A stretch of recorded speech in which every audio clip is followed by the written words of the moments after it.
सो ड्रामे की स्टार्टिंग में हम एक लड़की को देखते हैं जो कि किसी और लड़की की पहचान याद कर रही है कि आज से मेरा नाम छुयिन है, मैं 18 साल की हूँ, लेफ्ट हैंडेड हूँ एंड मेरा ब्लड टाइप ओ है। साथ ही मैं एक बहुत ही रिच लेडी यानी मिस मिंग की बेटी हूँ, इसलिए बचपन से मुझे प्रिंसेस की तरह रखा गया है। मैं काफी स्मार्ट हूँ, टॉल हूँ, स्लिम हूँ, स्कूल में टॉप करती हूँ यानी बहुत ज्यादा इंटेलिजेंट हूँ और चाइना के टॉप रैंक्ड स्कूल यानी किंग टैंग इंटरनेशनल स्कूल में पढ़ती हूँ। बाय द वे, ये लड़की कौन है और किस लड़की की पहचान को याद कर रही है, ये सब जानने के लिए हमें स्टोरी को कुछ दिन पीछे से दिखाया जाता है। और अब हम किंग टैंग इंटरनेशनल स्कूल देखते हैं जो कि कोई नॉर्मल स्कूल नहीं है, यानी यहाँ सिर्फ रिच और इंटेलिजेंट स्टूडेंट्स को ही एडमिशन मिलता है। कुछ को फैमिली कनेक्शन की वजह से भी एडमिशन मिल जाता है, बट यहाँ सभी को अच्छी रैंक पर रहना ही होता है, वरना जो ए ग्रेड नहीं ला पाता उसे लूजर समझा जाता है।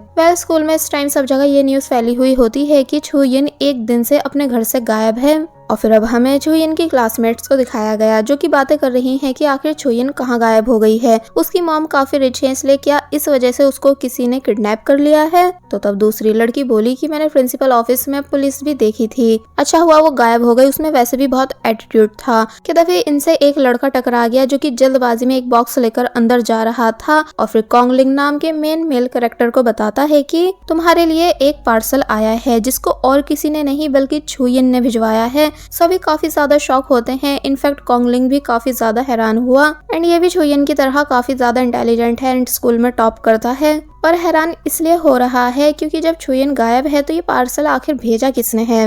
लड़कियां कहने लग जाती हैं कि कहीं से किसी किडनैपर ने तो नहीं भेजा छुयिन की फिंगर को कट करके। कॉन्गलिन काफी सस्पेंस के साथ उस बॉक्स को ओपन करता है जिसके अंदर कुछ भी नहीं था, यानी वो एकदम खाली था। तो तब सब लोग और ज्यादा कंफ्यूज होने लगे कि भला इस चीज का क्या मतलब हुआ।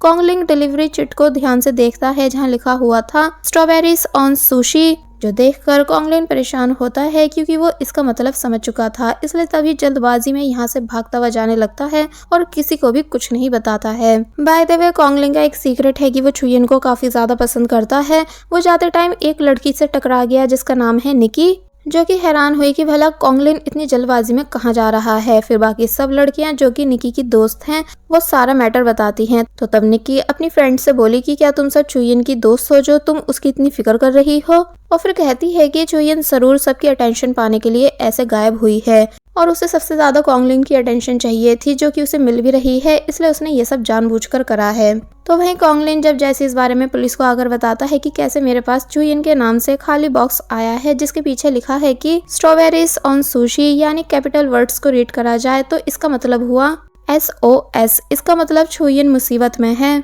और वो खुद से घर छोड़कर नहीं गई है। पुलिस वाले सारी बातें नोटिस करते हैं और फिर पूछते हैं कि तुम्हारा छुयिन के साथ क्या रिलेशन है जो उसने तुम्हें ही बॉक्स भिजवाया। तो ये सुन वो याद करने लगा कि छुयिन वो लड़की है जिसको शुरू से मैंने पसंद करा है पर कभी इस बारे में बताया नहीं है एंड ये दोनों ही स्कूल के सबसे ज्यादा इंटेलिजेंट स्टूडेंट्स हैं। इसलिए छुयिन कॉन्गलिन से डील कराती है कि अब से तुम कभी भी मुझसे ज्यादा मार्क्स नहीं लाओगे, यानी टॉप सिर्फ मैं करूंगी। कॉन्गलिन मान गया क्योंकि वो छुयिन के लिए कुछ भी कर सकता है। फिर जब वो एक दिन छुयिन से मिला जो कि अकेले बैठकर काफी ज्यादा रो रही थी, तो वो उससे पूछने लगता है कि आखिर तुम्हें क्या हुआ। छुयिन कहती है कि तुम झूठे हो, तुमने प्रॉमिस तोड़ा है, यानी तुम मुझसे ज्यादा मार्क्स लेकर आए हो। एक्चुअली छुयिन के ऊपर छुयिन की मदर का स्टडी प्रेशर काफी ज्यादा रहता है, इसलिए उसने कॉन्गलिन से मना करा था कि तुम मुझसे ज्यादा मार्क्स नहीं लाओगे। कॉन्गलिन बोला कि पर मैंने ऐसा जानबूझकर नहीं करा था, यानी गलती से हो गया था, बट छुयिन उसकी एक नहीं सुनती और बोली कि कोई भी गलती से ज्यादा मार्क्स नहीं ला सकता है और फिर रोती हुई यहाँ से चली जाती है। ये सब याद करने के बाद कॉन्गलिन प्रेजेंट में ऑफिसर को बताता है कि छुयिन सिर्फ मेरी अच्छी दोस्त है और फिर रिक्वेस्ट करने लगा कि वो लोग प्लीज जल्द से जल्द छुयिन को ढूंढ लें।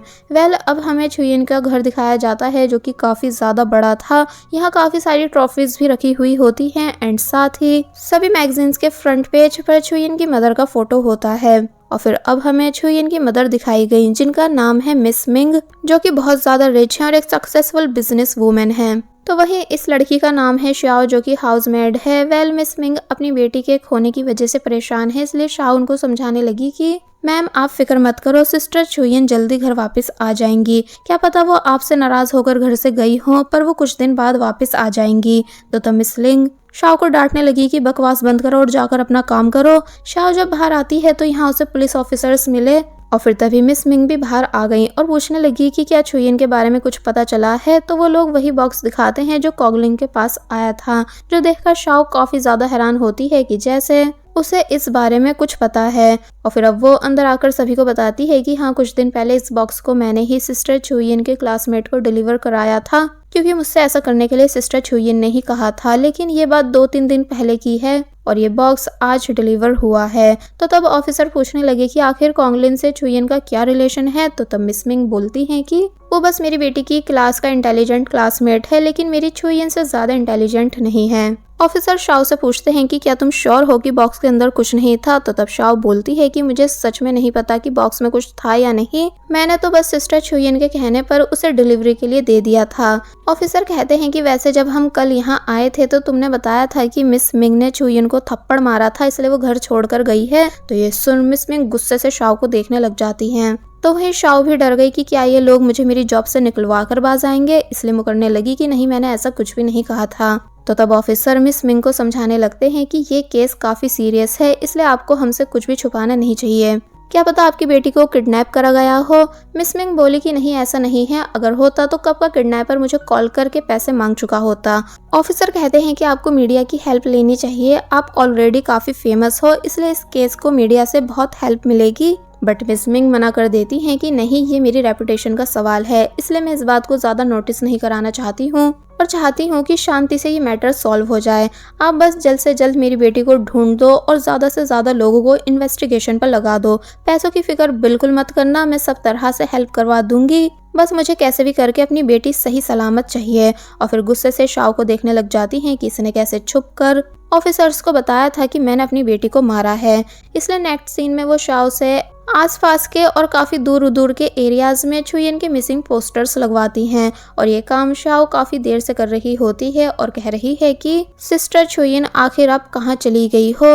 जिसके बाद अब नेक्स्ट सीन में हम एक लड़की को भागते हुए देखते हैं, जिसके पीछे काफी सारे बॉयज पड़े हुए थे, जिनसे बचकर वो लड़की भाग रही थी। उस लड़की के साथ साथ उसकी फ्रेंड्स भी भाग रही होती हैं और फिर अब हमें उस लड़की को दिखाया गया जिसका नाम है जेनी, जो कि एक ऑर्फन है, यानी इसका इस दुनिया में कोई भी नहीं। ये शुरू से ऑर्फनेज में रही है, लेकिन हैरानी की बात यह है कि ये ठीक खोई हुई रिच लड़की यानी छुयिन की तरह दिख रही होती है, जैसे कि उसकी हमशक्ल हो, एंड साथ ही ये काफी ज्यादा गरीब भी है, इसलिए कभी कभी चोरी भी कर लेती है।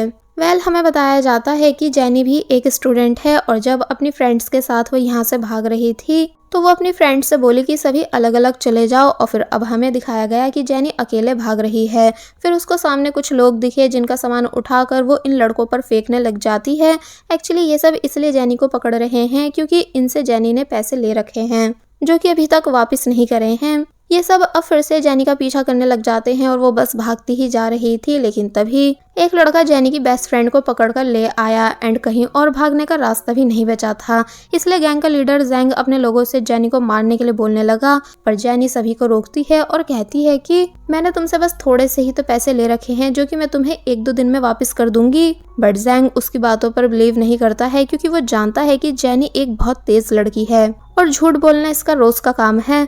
वो कहता है कि मैं तुम्हारी इस दोस्त के ऑर्गन्स निकाल कर बेच दूंगा। तो तब जेनी बोली कि प्लीज ऐसा मत करना, मैं शहर जाऊंगी और पैसे कमा कर लाऊंगी और तुम्हें वापस कर दूंगी। पर जैंग तब भी जेनी की नहीं सुन रहा होता है और जब एक लड़का आगे आने लगा जेनी को मारने के लिए तो वो कहती है कि देखो पीछे पुलिस है, और फिर तभी इन लोगों को चकमा देकर यहाँ से भागने लगी, यानी कि ऊपर चढ़ जाती है और रोड की दूसरी साइड आ जाती है और फिर अपनी फ्रेंड से बोली कि मैं पक्का तुम्हारे पास वापस आऊंगी, और फिर तभी वो जल्दी से यहाँ से भाग गई। फिर अब हमें दिखाया जाता है कि जेनी जब भागती हुई यहाँ से जा रही होती है तो उसकी साइड में उसकी हमशक्ल यानी छुयिन होती है, यानी वही अमीर लड़की जो कि खोई हुई है। लेकिन यहाँ ये दोनों एक दूसरे को बिल्कुल भी देख नहीं पाती और बस अपने अपने रास्ते चली गई। जेनी को आगे आकर एक लॉकेट पड़ा हुआ मिला जो कि काफी एक्सपेंसिव भी लग रहा था, इसलिए जेनी उसे उठा लेती है और खुशी खुशी पहन लेती है कि मुझ पर यह काफी अच्छा लग रहा है। तो वहीं छुयिन मैप में रास्ता देखते हुए आगे बढ़ रही थी और ऐसा लग रहा था कि जैसे वो यहाँ किसी को ढूंढने आई है। फिर तभी अपने मोबाइल में आ रही नोटिफिकेशंस रीड करने लगी कि मेरे स्कूल में सब लोग कैसी बातें बना रहे हैं मेरे खोने की वजह से, मगर तभी कोई उससे उसका मोबाइल छीन लेता है और उसके हेड पर हिट कर देता है। जिस वजह से वो नीचे गिर गई और हल्का हल्का देखती है कि कैसे 2 चोर उसका मोबाइल छीनकर भाग चुके हैं और फिर तभी वो अपनी आईज बंद कर लेती है, यानी कि बेहोश हो जाती है। मतलब नेक्स्ट सीन में हमें दिखाया जाता है कि जेनी शहर आ चुकी है और यहाँ वो एक हॉन्टेड हाउस में जॉब ढूंढ लेती है, जहाँ का ऑनर समझा रहा है कि तुम लोगों को कस्टमर्स को बस डराना है, उन्हें कोई नुकसान नहीं पहुंचाना है। ये सब लोग मान गए और अब हम हॉन्टेड हाउस के अंदर का सीन देखते हैं, जहाँ लोगों को डराने के लिए काफी सारी डमीज रखी होती हैं और लड़कियां मजे से यहाँ सब देख रही थी। पर जब जेनी ने उन्हें डराया तो वो चिल्लाते हुए यहाँ से भाग गई। जेनी कहती है कि वाओ, ये तो बहुत अच्छी जॉब है, लोगों को डराओ, परेशान करो और तुम्हें पैसे भी मिलेंगे, यानी मेरे लिए तो एकदम परफेक्ट है। फिर जब एक लड़का यहाँ आया जो कि पहले तो डर नहीं रहा था कि ये सब तो बस डमीज हैं, लेकिन जब जेनी उस लड़की को डराती है तो वो इतनी जोर से चिल्लाने लगा कि वो जेनी को पंच तक मार देता है। जेनी को बहुत गुस्सा आया और वो भी उसे मारने लगी और मार मार के उस लड़के की बुरी हालत कर देती है। अब नेक्स्ट सीन में हम देखते हैं कि ऑनर जेनी को डांट रहे हैं कि तुम हमारे कस्टमर को इतना कैसे मार सकती हो। तो वहीं वो लड़का भी बोला कि हाँ, मैंने तो जानबूझकर इसे पंच नहीं मारा था, लेकिन इसने मुझे जानबूझकर इतनी बुरी तरह मारा। ऊपर से ये कितनी भयानक दिख रही है, मुझे तो इससे डर लग रहा है। तो तब जेनी उस लड़के पर गुस्सा करने लग जाती है कि अभी तो मैंने तुझे ठीक से मारा भी नहीं था। ऑनर भी बस जेनी को सुनाते जा रहे होते हैं, इसलिए वो बोली कि मुझे बस मेरे आज के काम के पैसे दे दो, मैं यहाँ से चली जाऊंगी। तो तब ऑनर कहते हैं कि कौन से पैसे? तुमने हमारे कस्टमर को मारा है, इसलिए तुम्हें कोई पैसे नहीं मिलेंगे। जेनी गुस्सा करने लग जाती है और इन दोनों से लड़ने लग जाती है। वो लड़का जेनी से डर कर नीचे गिरने की एक्टिंग करने लगा कि मेरी कंडीशन ठीक नहीं है। तो तब ऑनर बोले कि अब तुम ही इसके हॉस्पिटल का बिल दोगी। जेनी कहती है कि भला ये कैसी बकवास है। तो वहीं वो लड़का बोला कि मुझे पूरे 2000 युआन चाहिए। जेनी शॉक रह गई कि क्या 2000 युआन। फिर तभी भागने का बहाना करती है कि देखो वो कौन सा सेलिब्रिटी आ रहा है, और फिर तभी वो इन दोनों से बचकर यहाँ से भाग गई। फिर बस भागती ही रही क्योंकि उसे नहीं पता है कि मुझे कहाँ जाना है। साथ ही उसे काफी ज्यादा भूख भी लग रही होती है। इसलिए जब वो एक स्टोर आई जहाँ एक लड़का भी उसे देखकर डर गया कि भला तुम कौन हो, क्या चाहती हो, क्या तुम्हारे अंदर भूत आ गया है। तो तब जेनी कहती है कि मुझे बस खाना चाहिए। और फिर जब उसने एक्सपायरी सामान रखा हुआ देखा तो पूछने लगी कि क्या मैं वो बॉक्स लेकर जा सकती हूँ। लड़का कहता है कि हाँ हाँ जाओ, जो करना है करो। तो तब जेनी खुशी खुशी उस बॉक्स को लेकर यहाँ से चली गई। अब हमें एक लेडी को दिखाया गया जिन्होंने खोया हुआ डॉग ढूंढा था, क्योंकि ये यही काम करती हैं पैसे कमाने के लिए। इसलिए जब कह रही होती हैं कि अब मुझे पूरे 500 युआन मिल जाएंगे कि तभी जेनी उनसे टकरा जाती है और उन्हें सॉरी करती हुई चली जाती है। वो लेडी बोली अंधी है क्या जो मुझ जैसी कमजोर से टकरा गई। लेकिन तभी उनके पास छुयिन का मिसिंग पोस्टर उड़ता हुआ आया, जिस पर प्राइज मनी देखकर वो शॉक रह जाती हैं कि क्या पूरे 20,000 युआन। फिर जब उन्होंने फोटो देखा तो याद करने लगी कि ये तो वही लड़की है ना जो बिल्कुल अभी मुझसे टकरा कर गई है। इसलिए तभी चिल्लाकर कहने लगी कि मुझसे मेरे 20,000 युआन टकरा कर चले गए। तो वहीं अब हम जेनी को देखते हैं जिसने पहले कुछ खाया क्योंकि वो सुबह से भूखी थी, और फिर बोली कि ये तो बहुत सारा फूड है, मुझे वापस कर देना चाहिए। इसलिए जब बॉक्स लेकर जा रही होती है कि तभी उसको वही वाली लेडी रोक लेती है जिन्होंने पोस्टर देखा था। जेनी डर गई कि अब भला मुझे किसने ढूंढ लिया है। फिर देखती है कि ये तो कोई आंटी है, इसलिए पूछने लगी कि क्या आप कन्वीनियंस स्टोर की ऑनर हो। तो वो कहती हैं कि नहीं, मैं वो हूँ जो तुझे पकड़ के तेरे घर लेकर जाएंगी। जेनी भागने के लिए कहती है कि देखो आपके पीछे आपकी मॉम है, बट वो लेडी तब भी जेनी को पकड़ लेती है कि ऐसी ट्रिक्स मुझ पर काम नहीं करेंगी क्योंकि मेरी मॉम की 20 साल पहले ही डेथ हो गई थी। जेनी सोचने लगी कि ऐसे तो ये मुझे छोड़ेंगी नहीं, इसलिए यहाँ से खुद ही किसी तरह भाग जाती है और पतली जगहों से जाने लगी। लेकिन वो लेडी तब भी जेनी को पकड़ने के लिए पतली पतली जगहों पर भी घुस गई। जेनी एक जगह आकर रुक जाती है और कहने लग जाती है कि भला लोग मुझे इतना भगवा क्यों रहे हैं और आखिर इन आंटी को मुझसे चाहिए क्या। तभी वो लेडी भी यहाँ आ गई और कहने लगी कि जब मैं भाग भाग कर डॉग्स पकड़ सकती हूँ तो तुम तो फिर भी एक छोटी लड़की हो। और फिर छुयिन की फोटो को जेनी से मैच कराते हुए कहने लगती है कि ये पक्का तुम ही हो और अब मुझे मेरे पूरे 20,000 युआन चाहिए। जेनी बोली कि आंटी आप ब्लाइंड हो, यानी कौन है ये लड़की, मैं इससे ज्यादा प्रिटी दिखती हूँ। तो तब वो लेडी कहती है कि तुम्हारे बाल भले ही रेड हैं लेकिन फेस फीचर्स एकदम सेम हैं, और ये बात मैं अपनी प्रोफेशनल डॉग फाइंडिंग स्किल्स के अकॉर्डिंग बता रही हूँ कि ये तुम ही हो। जेनी बहस करने लग जाती है कि नहीं, ये मैं नहीं हूँ, आप यकीन क्यों नहीं कर रही हो। आप देखो इस लड़की का नाम छुयिन लिखा हुआ है और मेरा नाम ब्यूटीफुल स्मार्ट जेनी है। लेडी बोलेंगी तो लाओ कोई प्रूफ दिखाओ, यानी अपना आईडी कार्ड दिखाओ। जेनी बोलेगी भला आईडी कार्ड लेकर कौन घूमता है। और फिर अब इससे पहले कि वो और बहस कर पाती कि तभी शांत हुई और ध्यान से पोस्टर को देखने लगी कि आखिर ये लड़की है कौन जो ठीक मेरी तरह दिख रही है। प्लस क्या ये सच में इतनी ज्यादा रिच है कि इसको ढूंढने वाले को पूरे 20,000 युआन दिए जाएंगे।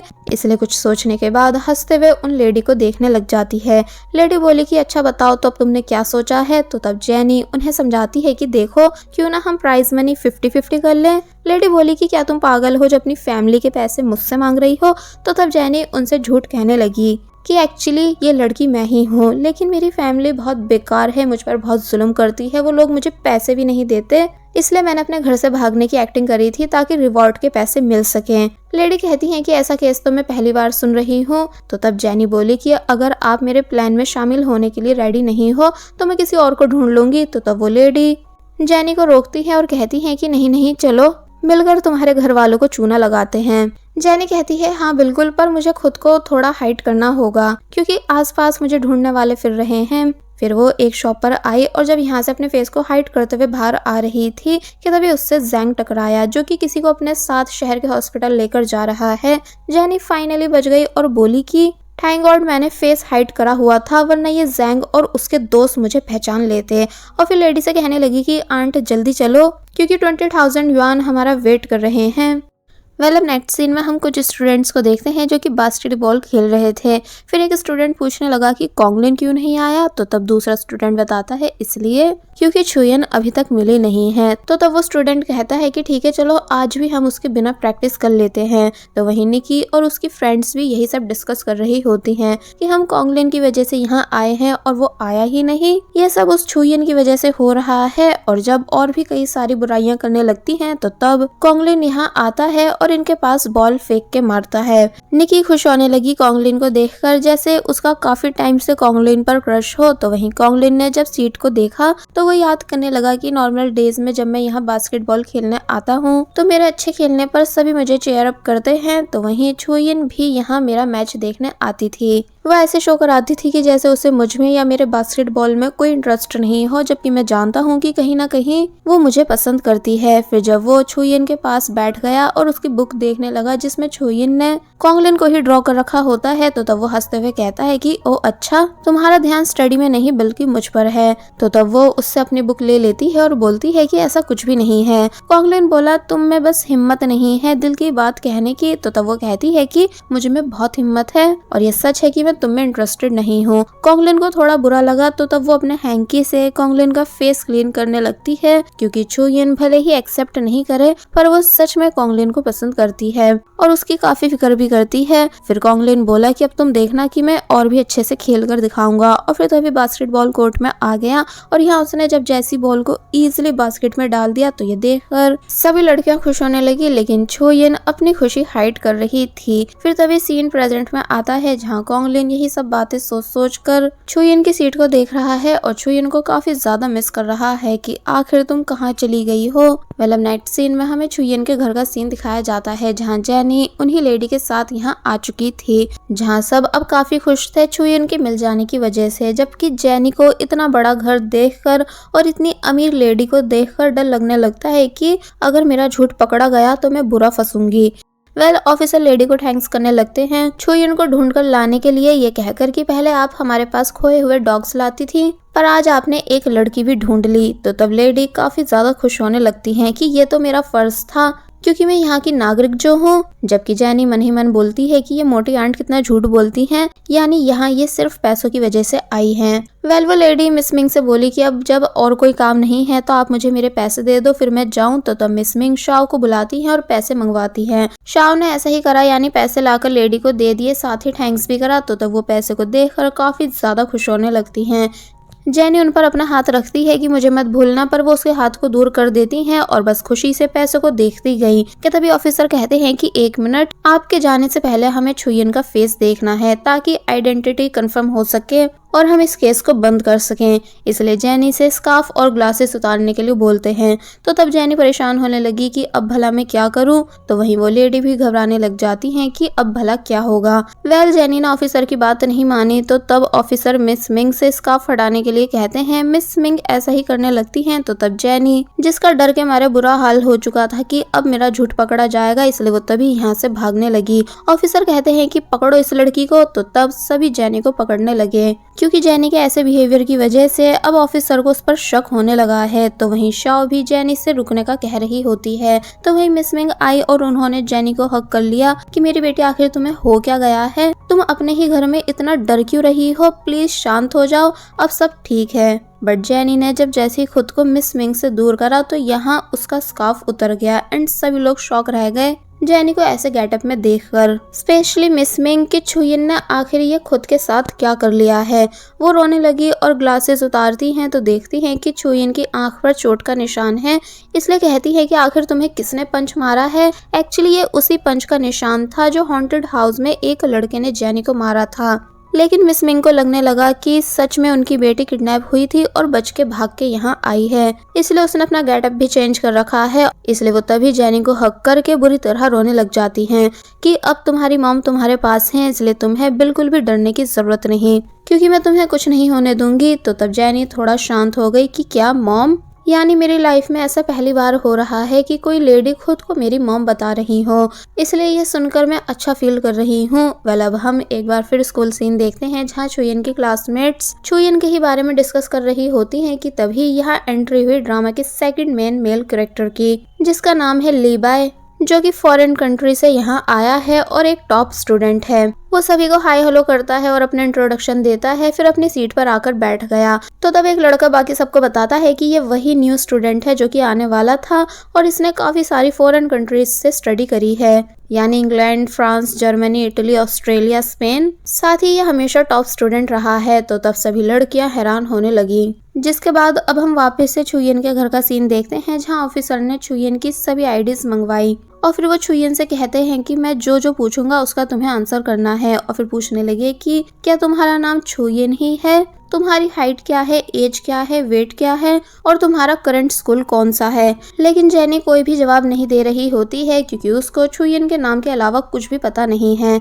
तो तब ऑफिसर बोले कि अगर तुम कुछ नहीं बताओगी तो हम तुम्हारी आइडेंटिटी कंफर्म नहीं कर पाएंगे। तो वहीं शाओ भी कहने लगी कि ये मुझे हमारी सिस्टर छुयिन नहीं लग रही हैं, क्योंकि आप इनके बाल देखो, कपड़े पहनने का स्टाइल देखो, ये सब सिस्टर छुयिन का कभी हो ही नहीं सकता। लेकिन जब जैसी वो जेनी की नेक में छुयिन का लॉकेट देखती है जो कि जेनी को बस स्टॉप पर मिला था, तो वहाँ ये छुयिन ने ही गिराया था, इसलिए ये देखकर शाओ शॉक रह गई कि ये लॉकेट तो हमारी सिस्टर छुयिन का है, इसका मतलब आप छुयिन ही हो। और फिर रोने लग जाती है कि सिस्टर छुयिन आप कहाँ चली गई थी, मैं आपके लिए कितना परेशान हुई थी, आपका ये हाल किसने करा मुझे बताओ, मैं उस इंसान से बदला लूंगी। तो तब जेनी बस मन ही मन कहती गई कि क्या ये लोग ब्लाइंड हैं जो इतनी आसानी से मुझे अपना फैमिली मेंबर समझ रहे हैं। ऑफिसर कहते हैं कि मिस मिंग आपको और आपकी बेटी को पुलिस स्टेशन आना होगा डीएनए टेस्ट के लिए, जो सुनकर मिस मिंग घबराने लगी क्योंकि छुयिन के मिलने के बाद अब वो इस मैटर को क्लोज कराना चाहती हैं, इसलिए बोली कि अब जब मेरी बेटी घर आ चुकी है तो मैं इस केस को बंद कराना चाहती हूँ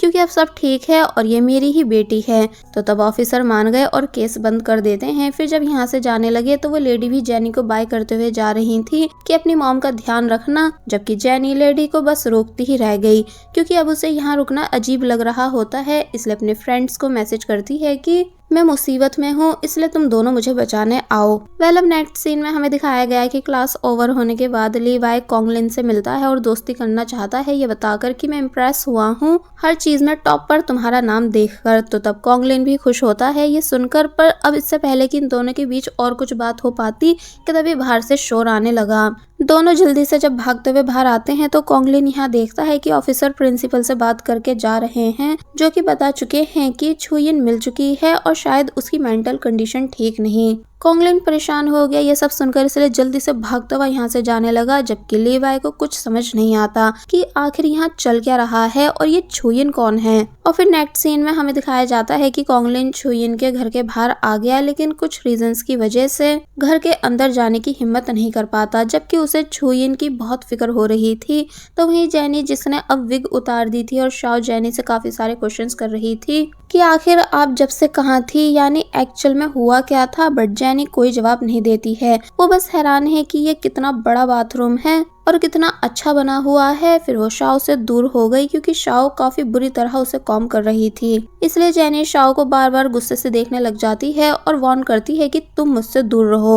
और फिर अब जब विंडो पर लिखने लगी कि मैं अचानक एक अमीर घर की बेटी बन चुकी हूँ कि तभी उसकी नजर कॉन्गलिन पर गई, जिसे अचानक अपने सामने देखकर वो डर जाती है और कहने लग जाती है कि बाहर देखो वो कौन है, क्या वो कोई चोर है या फिर भूत। शाओ बाहर चेक करती है तो बताती है कि ये तो कॉन्गलिन है। तो वहीं कॉन्गलिन अब फाइनली चैन की सांस लेता है कि छुयिन एकदम ठीक है, इसलिए खुशी खुशी वो यहाँ से चला गया।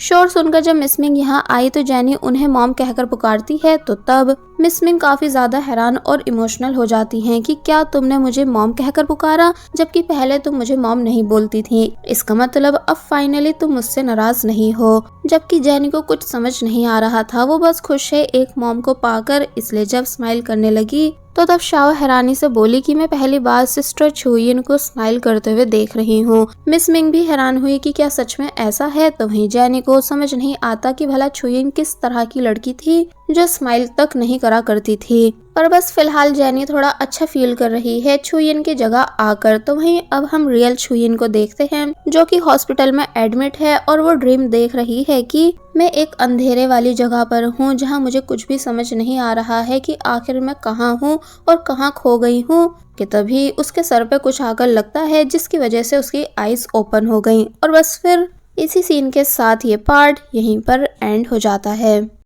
सुबह 2 की स्टार्टिंग में हम देखते हैं कि जेनी को मिस मिंग कहीं लेकर जा रही हैं। फिर जब शाओ ने बताया कि हम तुमको हॉस्पिटल लेकर जा रहे हैं हेल्थ चेकअप के लिए, तो ये सुन वो हैरान हो गई और पूछने लगी कि पर क्यों, यानी मैं तो एकदम ठीक हूँ। तो तब मिस मिंग ने समझाया कि हेल्थ चेकअप कराते रहना चाहिए, वैसे तुम कुछ दिनों से घर से बाहर थी, पता नहीं तुमने बाहर का क्या क्या अनहेल्दी फूड खाया होगा। तो तब जेनी सोचने लग जाती है कि सही है, अब जब ये लोग खुद से मुझ पर फ्री के पैसे लगाना चाह रहे हैं तो मैं क्यों मना करूं। और फिर अब हमें हॉस्पिटल सीन दिखाया जाता है जहां जब नर्स बताती है कि फुल चेकअप का बिल 58,000 आया है। तो ये सुनकर जेनी के होश उड़ गए कि क्या सच में इतनी सी देर में ये रिच लेडी मेरे ऊपर इतने सारे पैसे लगा चुकी हैं, जबकि इतने सारे पैसे तो मैंने आज तक कभी देखे भी नहीं। वेल डॉक्टर सभी रिपोर्ट्स देखकर बताते हैं कि छुयिन की हेल्थ एकदम ठीक है। तो तब मिस मिंग बोलेंगी पर ऐसा लग रहा है कि छुयिन के साथ कुछ तो हुआ है क्योंकि ये काफी वेट बिहेव कर रही है। तो तब डॉक्टर बोले कि शायद किसी ट्रॉमा की वजह से छुयिन की कुछ दिनों के लिए याददाश्त जा चुकी है, क्योंकि जैसा आपने बताया कि छुयिन घर से बाहर थी तो बाहर की नई दुनिया देखकर इसके माइंड पर थोड़ा फर्क पड़ा होगा। तो तब मॉम हैरान होती हैं कि क्या याददाश्त जा चुकी है, इसलिए वो घबराती हुई जेनी के पास आई और बोली कि तुम फिक्र मत करो, मैं तुम्हें एकदम ठीक करवा दूंगी। फिर जेनी को यहाँ से भेज देती हैं डॉक्टर से अकेले में बात करने के लिए। और फिर अब पूछने लग जाती हैं कि याददाश्त जाने की वजह से मेरी बेटी की इंटेलिजेंसी पर तो कोई फर्क नहीं पड़ेगा ना, क्योंकि आपको भी पता है कि छुयिन कीटंग इंटरनेशनल स्कूल की टॉपर है। तो तब डॉक्टर बोले कि कहना मुश्किल है, ये तो अब हमें बाद में ही पता चलेगा। तो ये बात सुनकर मिस मिंग परेशान होने लग जाती हैं क्योंकि उनको किसी भी कीमत पर अपनी बेटी को टॉप पर रखना है। तो वहीं जेनी ये सब बातें सुनकर कहने लगती है कि अच्छा हुआ ये लोग ये समझ रहे हैं कि मेरी याददाश्त जा चुकी है, क्योंकि अब इस वजह से मुझे आसानी होगी इन सभी के बीच आराम से कुछ दिन रहने की और अमीर लड़की की जिंदगी जीने की। तो वहीं हमें दूसरे हॉस्पिटल में रियल छुयिन को दिखाया जाता है जिसे होश आ चुका था, इसलिए वो आवाज देकर पूछने लगती है कि क्या यहाँ कोई है।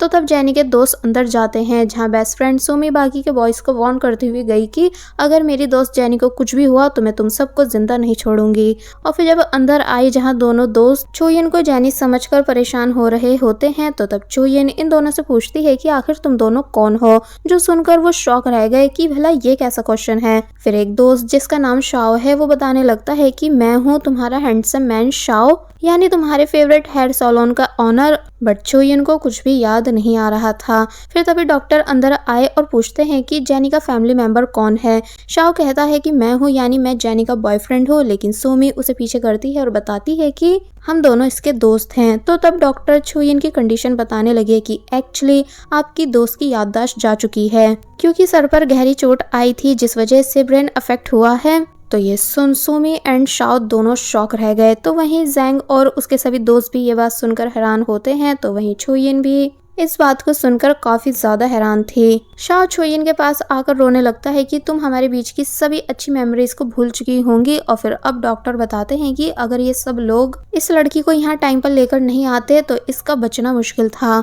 सुमी जैंग और उसके दोस्तों को देखकर कहने लग जाती है कि जरूर तुम लोगों ने ही जेनी पर अटैक करा होगा। तो तब वो सभी कहते हैं कि ऐसा नहीं है, इनफैक्ट हमारे बॉस जैंग इतने दिल वाले हैं कि उन्होंने जेनी की इमरजेंसी फीस भी दी।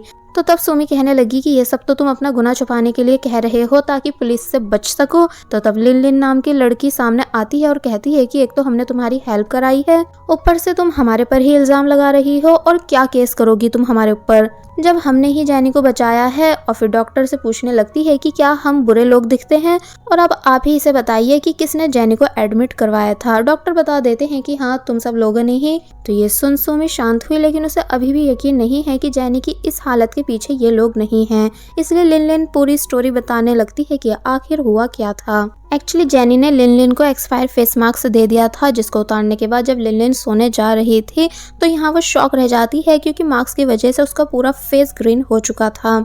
लिन लिन को इतना गुस्सा आया कि वो तभी जेनी से लड़ने जा रही थी, लेकिन उसका एक्सीडेंट होते होते बचा। इसलिए वो नेक्स्ट डे जैंग और जैंग के दोस्तों के साथ जेनी से बदला लेने जेनी के स्कूल के बाहर आई, जहाँ उसे जेनी यानी छोयिन बेहोश पड़ी मिलती है, जिसके सर से खून भी निकल रहा था। इसलिए खून देखकर लिन लिन वहीं पर बेहोश हो गई और ये सभी लोग छोयिन को उठाकर अपने साथ हॉस्पिटल लेकर जाने लगते हैं।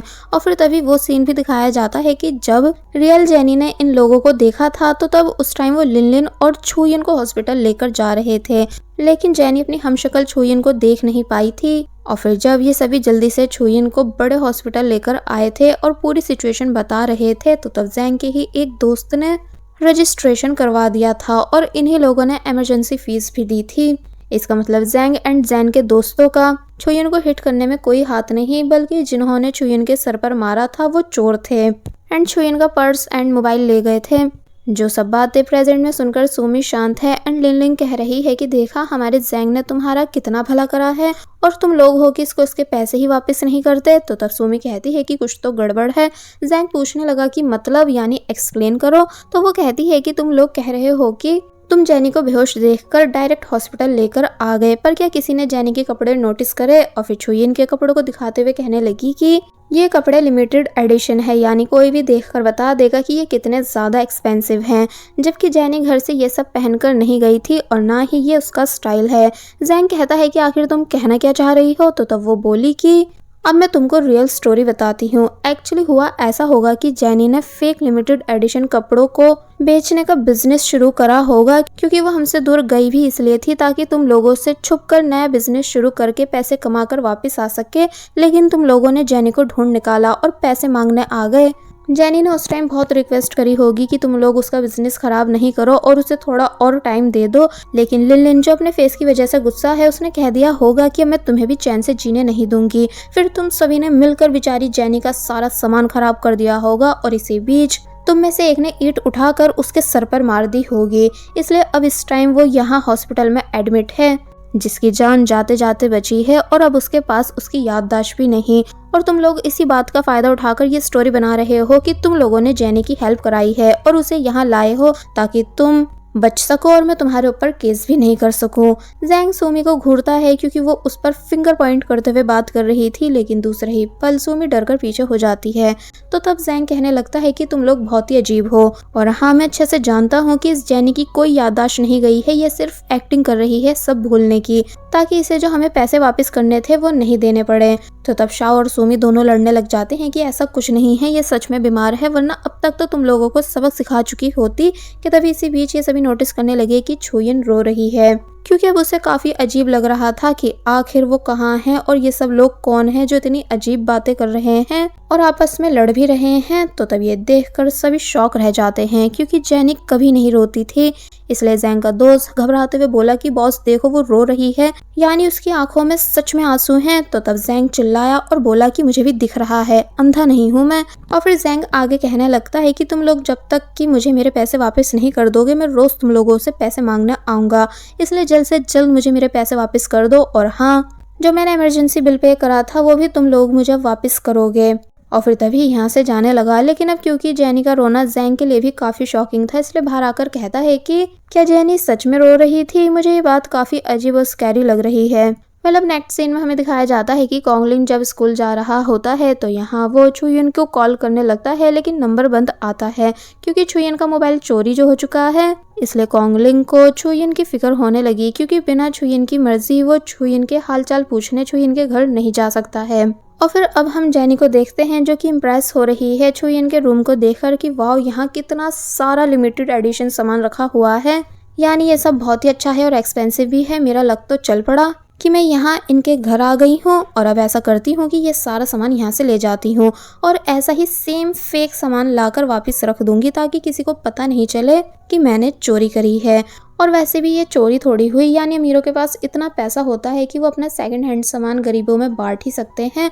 और फिर जल्दी जल्दी छुयन के सभी लिमिटेड एडिशन सामान को एक जगह कलेक्ट करने लग जाती है, यानी सारी वॉचेस, पर्स, बेल्ट्स, यहाँ तक कि छुयन के कपड़े भी। फिर कहने लगी कि पर अब इतने सारे सामान को मैं यहाँ से लेकर कैसे जाऊंगी, इसलिए तभी अपनी फ्रेंड सुमी को कॉल करने लगती है। पर अब क्योंकि सुमी के मोबाइल में रिचार्ज नहीं था इसलिए कॉल लगती नहीं, तो तब वो कहने लगी कि अब मुझे ही ये सब यहाँ से लेकर जाना होगा।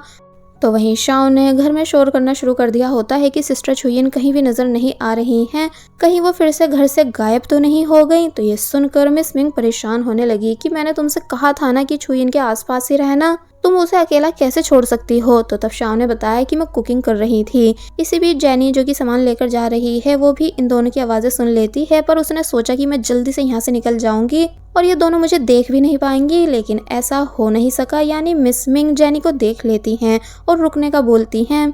तो तब जेनी के होश उड़ गए और वो डर के मारे छुयन का सारा सामान नीचे गिरा देती है कि अब मेरी चोरी पकड़ी गई है और ये लोग मुझे जेल में बंद करवा देंगे, इसलिए कुछ भी बोल तक नहीं पाई। शाओ जेनी को मिस मिंग के पास लेकर आती है, जिनके यही सब क्वेश्चंस होते हैं कि आखिर तुम कहाँ गायब हो गई थी और ये सब सामान लेकर कहाँ जा रही थी। तो तब जेनी, जिसको खुद नहीं पता है कि अब क्या कहना चाहिए, इसलिए एक्टिंग करने लगी कि मुझे कुछ भी याद नहीं आ रहा है और मेरे बहुत तेज सर में दर्द हो रहा है, सब घूमा घूमा नजर आ रहा है। तो तब मिस मिंग और ज्यादा परेशान हो जाती हैं कि ठीक है, तुम रिलैक्स करो, मैं तुमसे कोई क्वेश्चन नहीं करूंगी, मैं बस परेशान हूँ कि आखिर तुम्हें क्या हो चुका है और तुम कब तक ठीक होंगी। और फिर तभी जेनी को हक करते हुए प्रे करने लगी कि उनकी बेटी जल्द से जल्द ठीक हो जाए। जेनी हैरान होती है कि ये मुझे डांट नहीं रही हैं बल्कि मेरी कितनी ज्यादा फिक्र कर रही हैं। इसका मतलब इनकी बेटी छुयन कितनी ज्यादा लकी है कि उसके पास इतनी अच्छी मॉम है और मैं हूँ कि इनके घर से चोरी करने वाली थी। इसलिए जेनी तभी मिस मिंग को मॉम कहते हुए सॉरी करने लगी और ये भी बोलती है कि मॉम, मैं आपको फिर कभी ऐसे डराऊंगी नहीं। मिस मिंग और ज्यादा खुश और इमोशनल होने लग जाती हैं। तो तब जेनी बोली कि मुझे जिंदगी में पहली बार ऐसा एहसास हो रहा है कि मेरी भी मॉम है, यानी मैं इनके साथ अच्छा फील कर रही हूँ और ये फीलिंग बहुत ज्यादा ग्रेट है, इसलिए मैं इनकी किसी चीज को चोरी नहीं करूंगी। इनफैक्ट चोरी करने का सोचूंगी भी नहीं, बल्कि आराम से इनसे ही बाद में थोड़े से पैसे मांग लूंगी और फिर इस घर से चली जाऊंगी। तो अब ये तो हमें बाद में ही पता चलेगा कि क्या ऐसा हो पाएगा। और बस फिर इसी सीन के साथ ये पार्ट यहीं पर एंड हो जाता है। सो अभी तक हमने देखा कि जेनी मिस मिंग का प्यार देखकर डिसाइड कर चुकी है कि वो इनके घर में चोरी नहीं करेगी, बल्कि कुछ दिन बाद इन्हीं से कुछ पैसे मांग लेगी। फिर अब नेक्स्ट सीन में हम शाओ एंड सुमी को देखते हैं, जो कि दोनों रात में छुपकर यहाँ से जाने की कोशिश कर रहे थे, क्योंकि इनके पास बिल्कुल भी पैसे नहीं है जो ये लोग बाकी के बिल को पे कर सके। इसलिए जब नर्स सो रही थी तो ये लोग मौका देखकर यहाँ से गायब हो गए। तो वहीं जेनी मिस मिंग से बात करने उनका ऑफिस आती है और पूछती है कि क्या मैं आपके साथ थोड़ा टाइम स्पेंड कर सकती हूँ। मिस मिंग बोली बिल्कुल, क्योंकि मुझे भी तुमसे थोड़ी बात करनी है। फिर जब मिस मिंग जेनी के पास बैठी तो वो उन्हें साइड हग करने लगी, जिसका ऐसा बिहेवियर देखकर मिस मिंग काफी हैरान है, पर उनको काफी अच्छा भी लग रहा था, क्योंकि पहले उनकी बेटी छुयन उनके साथ ऐसे बिल्कुल भी नहीं रहती थी। तो वहीं जेनी को भी काफी अच्छा फील हो रहा होता है, जैसे कि उसे सच में एक मदर मिल चुकी हो। इसलिए वो ये सब बातें बार बार रियलाइज भी कर रही होती है कि मैं पहली बार किसी को मॉम बोलकर पुकार रही हूँ। फिर मिस मिंग से बोली कि क्या आप मुझे मेरी बचपन की बातें बता सकती हो। तो तब मिस मिंग जेनी को छुयन की बचपन की वीडियोस दिखाने लगी कि कैसे तुम बचपन से ही इंटेलिजेंट रही हो, इसलिए सिर्फ 7 साल की एज से ही तुमने पियानो प्ले करना शुरू कर दिया था। जेनी हैरान हुई और मन ही मन बोली कि इस एज में तो मैं बस मिट्टी से खेला करती थी। फिर पूछने लगी कि क्या ये सब ट्रॉफीज आपकी हैं? तो तब मिस मिंग ने बताया कि हम दोनों की हैं और फिर बताती हैं कि तुम piano, dance, calligraphy, art, music सभी में बेस्ट रही हो और कोई भी तुम्हें हरा नहीं सकता है। जेनी हैरान हो रही होती है कि वाकई छुयिन कितनी ज्यादा इंटेलिजेंट है। फिर पूछने लगी कि वैसे डैड कहाँ हैं? तो तब मिस मिंग ने बताया कि जब तुम छोटी थी तो उस टाइम उनकी डेथ हो गई थी, इसलिए मैंने अकेले ही तुम्हें बड़ा करा है। जेनी मन ही मन बोली कि वाह ये कितनी ज्यादा अमेजिंग है, इसलिए उनको हग करने लगी। पर जब मिस मिंग ने कहा कि अब तुम्हें वापस स्कूल चले जाना चाहिए क्योंकि मंथली एग्जाम भी करीब हैं, तो तब जेनी हैरान होती है और मना करने लगती है क्योंकि जेनी को स्टडी करना बिल्कुल पसंद नहीं। इसलिए बोले कि मुझे स्टडी का कुछ भी याद नहीं है, इनफैक्ट मुझे अपनी क्लास और टीचर्स कोई भी याद नहीं। तो तब मिस मिंग बोली कि कोई नहीं, मैं तुम्हारी क्लास टीचर से बात करूंगी और वो तुम्हें सब समझा देंगी। दूसरी तरफ शाओ एंड सोमी बिना हॉस्पिटल बिल पे करे छुयिन को बाहर ले आए, पर इनके पास इतने भी पैसे नहीं थे कि ये लोग बस से घर जा सकें, इसलिए इन्हें ऐसे ही चलना पड़ रहा था। छुयिन पूछती है कि क्या मैं ठीक हूँ, यानी क्या सच में डिस्चार्ज हो गई हूँ जो तुम बिना फुल ट्रीटमेंट मुझे बाहर ले आए हो? तो तब सुमी बताती है कि तुम हमारे स्कूल की सबसे स्ट्रॉन्ग गर्ल हो, यानी सबसे ज्यादा हेल्दी हो, इसलिए तुम्हें स्कूल में किंग कॉन्ग बारबी भी बोला जाता है, जिस वजह से मुझे पूरा यकीन है कि तुम जल्दी ही ठीक हो जाओगी। शाओ भी छुयिन को उतार कर बताने लगता है कि छुयिन कितनी ज्यादा प्रिटी है और वो उसे कितना ज्यादा पसंद करता है। सुमी शाओ से चुप होने का कहने लगी तो वो लड़ने लगा कि मैंने तुमसे कितनी बार बोला है कि मेरे हेयर स्टाइल को खराब मत करा करो।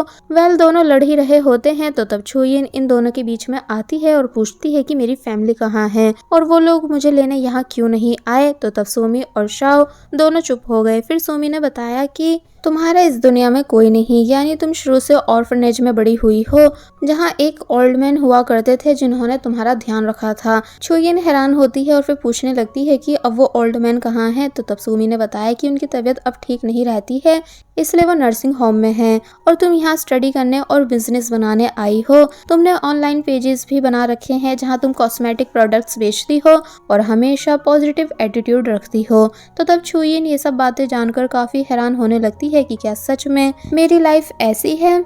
तो वहीं दूसरी तरफ अब हम छुयिन का घर देखते हैं जहां मिस मिंग शाओ से बोल रही हैं कि छुयिन के बारे में पेपर पर A to Z सब लिखकर दे दो ताकि ये खुद की सारी बातें याद कर सके। शाओ मान गई तो वहीं जेनी पूछ रही है कि क्या मैं घर पर रहकर स्टडी नहीं कर सकती। तो तब मिस मिंग बोली कि डॉक्टर ने कहा है कि जब तुम पहले की तरह लाइफ कंटिन्यू कर लोगी तो तुम्हारी सारी मेमोरीज भी वापस आ जाएंगी, प्लस मंथली एग्जाम भी होने वाला है जिसमें अगर तुम पास हुई तो मैं तुमको रिवॉर्ड दूंगी।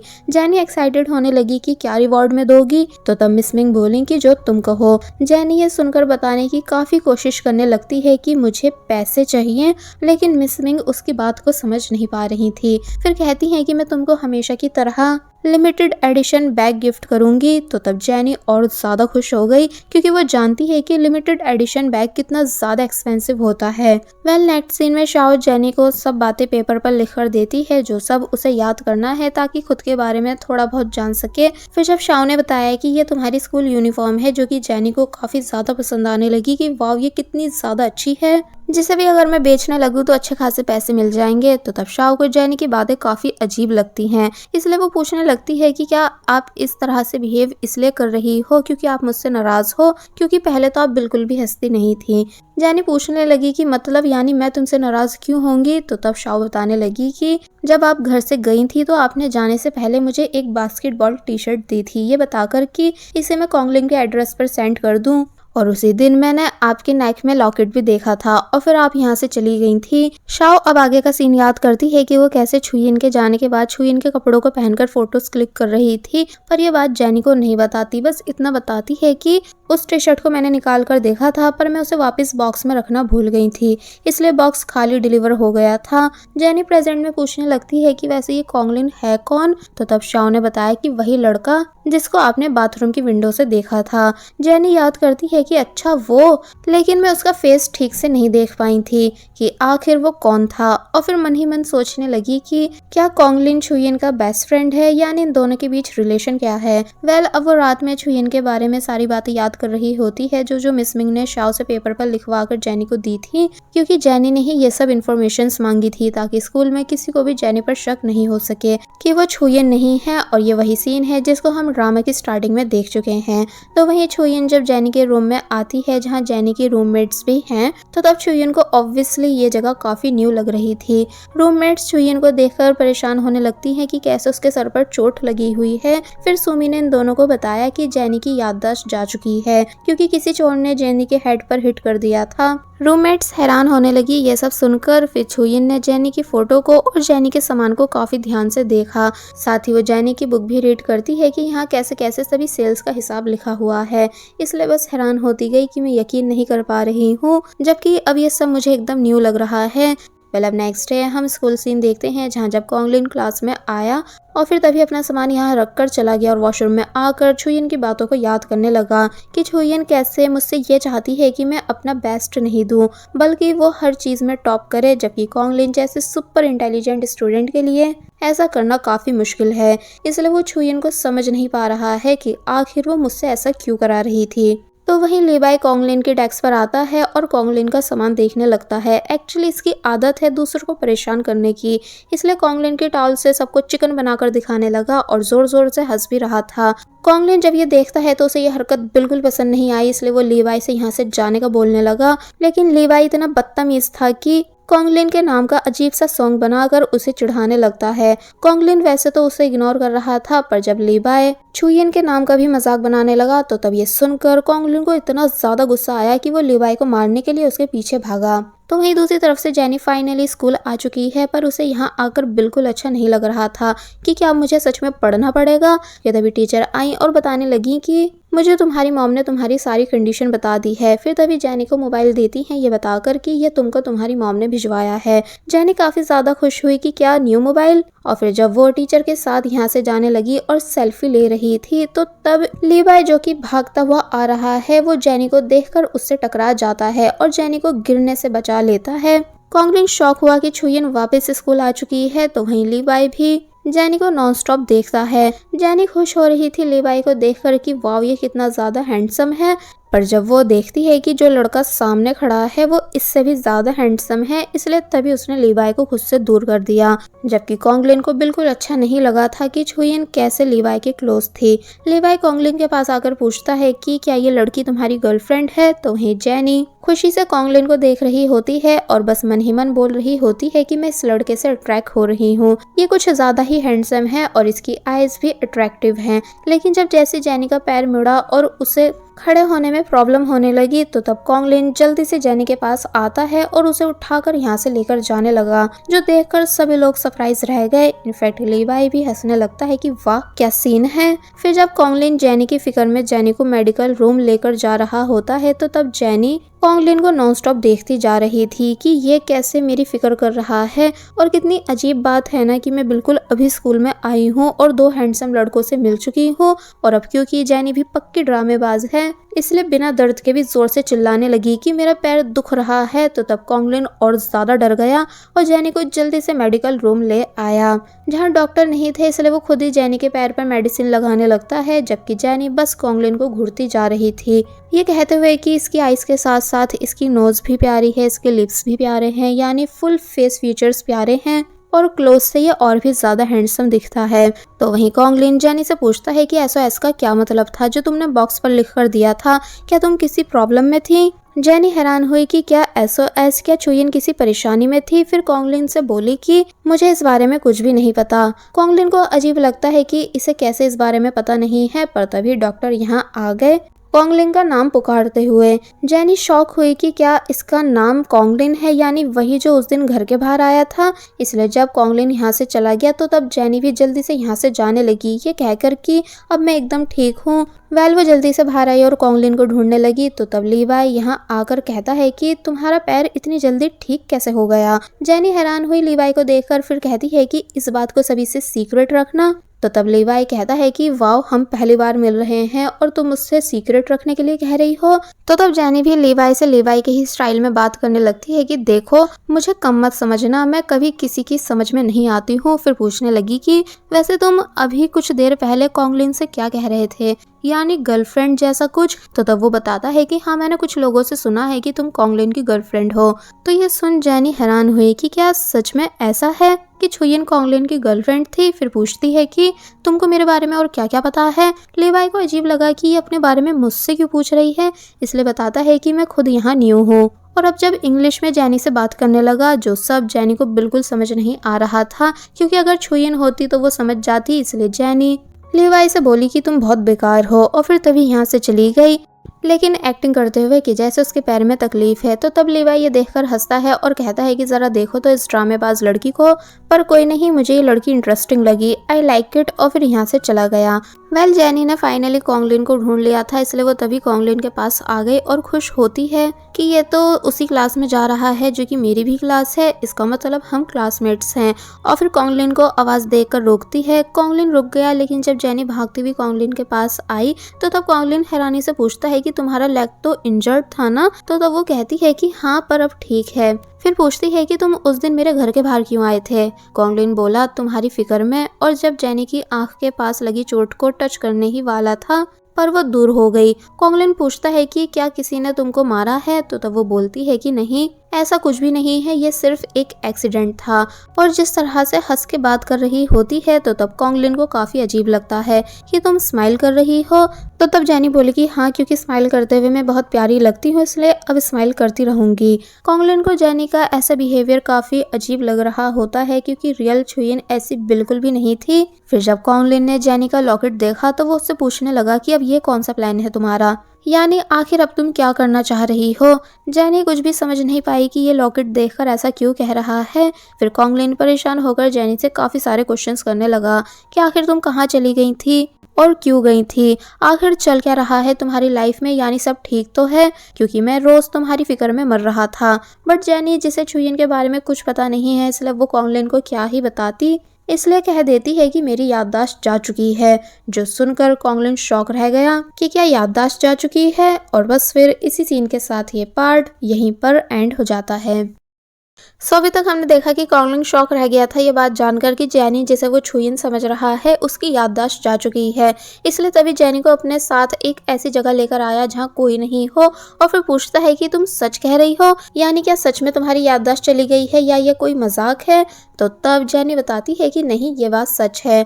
कॉन्गलिन पूछने लगा कि ये सब हुआ कैसे। तो तब जेनी बोली कि मुझे नहीं पता, पर तुम ये सब छोड़ो और मुझे ये बताओ कि तुम SOS वाली क्या बात कह रहे थे। कॉन्गलिन बताने लगा कि वही SOS जो तुमने लिखकर भेजा था, और फिर स्ट्रॉबेरी एंड सूची लिखकर दिखाने लगता है, जिसको जेनी, जो कि काफ़ी मुश्किल से तोड़ तोड़ कर रीड कर रही है, क्योंकि उसकी इंग्लिश बिल्कुल भी अच्छी नहीं। तो तब कॉन्गलिन बताता है कि ये स्ट्रॉबेरी एंड सुशी लिखा है, जिसे तुमने एक बॉक्स पर लिखकर मेरे पास डिलीवर कराया था, पर वो बॉक्स खाली था। जेनी को याद आया कि अच्छा, बॉक्स, और फिर बास्केटबॉल टी शर्ट निकालकर कॉन्गलिन को देती है, ये बताकर कि मुझे ये मेरी मेड ने दी है, ये कहते हुए कि वो उस दिन बॉक्स के अंदर इसे रखना भूल गई थी, जिस वजह से बॉक्स खाली तुम्हारे पास डिलीवर हुआ था। और रही बात स्ट्रॉबेरी एंड सुशी की, तो ये ज़रूर किसी केक का नाम होगा जो कि वो भी तुम्हें देना भूल गई होगी और मेरी मेड ने वो खुद खा लिया होगा। कॉन्गलिन कहता है कि नहीं, स्ट्रॉबेरी एंड सुशी के फर्स्ट लेटर से बनता है SOS, इसलिए हो ही नहीं सकता कि ये किसी केक का नाम हो। पता नहीं तुम्हें क्या हो गया है जो तुम्हें कुछ भी याद नहीं है। तो तब जेनी फाइनली अब दिमाग चलाती है और फिर परेशान होने लगती है कि इसका मतलब छुयिन किसी बड़ी मुसीबत में थी जो वो जाने से पहले ये सब करके गई। इसका मतलब ये बहुत ही सीरियस मैटर है जिसके अंदर मैं ऐड हो चुकी हूँ, यानी कि मुझे छुयिन की जगह पर नहीं आना चाहिए था। पर तभी कॉन्गलिन डायरेक्ट जेनी को हक कर लेता है, क्योंकि वो जेनी को ऐसे अननोन बिहेव करते हुए देखकर हैरान हो रहा था कि जैसे पता नहीं छुयिन को क्या हो चुका हो। तो वहीं जेनी बुरी तरह शॉक रह जाती है कॉन्गलिन के ऐसा करने की वजह से। कॉन्गलिन अब काफ़ी बातें कहता है कि अगर तुम डिप्रेशन में हो तो मुझसे अपना दर्द शेयर कर सकती हो, लेकिन इस तरह अनजानों वाला बिहेव मेरे सामने मत करो, क्योंकि मैं तुम्हें ऐसी हालत में देखकर परेशान हो रहा हूँ।